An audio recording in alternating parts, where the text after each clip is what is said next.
Aujourd'hui, on va parler du mot rouble.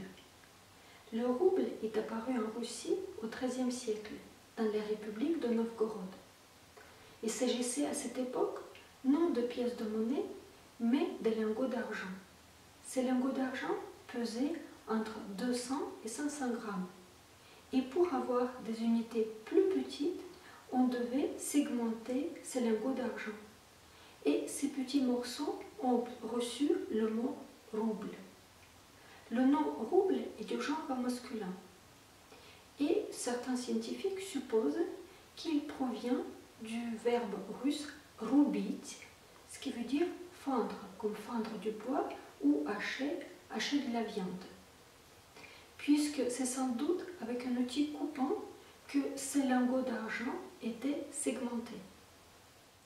Pour dire un rouble, en russe, on dit один рубль. Au pluriel, on dit рубли. Rouble, roubli. Si on commence à compter, pour les nombres simples, 2, 3, 4, nous allons utiliser le génitif singulier. Pour les nombres de 5 jusqu'à 20, nous allons utiliser le génitif pluriel. À partir du nombre composé 21, on recommence avec le nominatif. Ça veut dire que tous les nombres composés qui se terminent par le chiffre 1 régissent le nominatif singulier. Par exemple, 21 roubles, 21 roubles. Pour les nombres composés qui se terminent par le chiffre 2, 3, 4, nous allons employer le génitif singulier. Par exemple, 22 roubles, 22 рубля. 33 roubles, 33 рубля.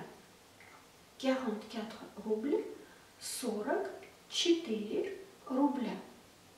Maintenant, pour les nombres composés qui se terminent par le chiffre 5, 6, 7, 8, 9 et 0, nous allons utiliser le génitif pluriel. Par exemple, 56 roubles, 56 рублей. Et on va finir cette vidéo avec un dicton. Ce dicton est très populaire en Russie. On dit en russe «Не имей 100 рублей, а имей 100 друзей».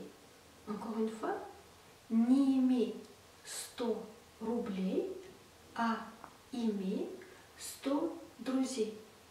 Et vous, est-ce que vous êtes d'accord avec ce dicton? Пока!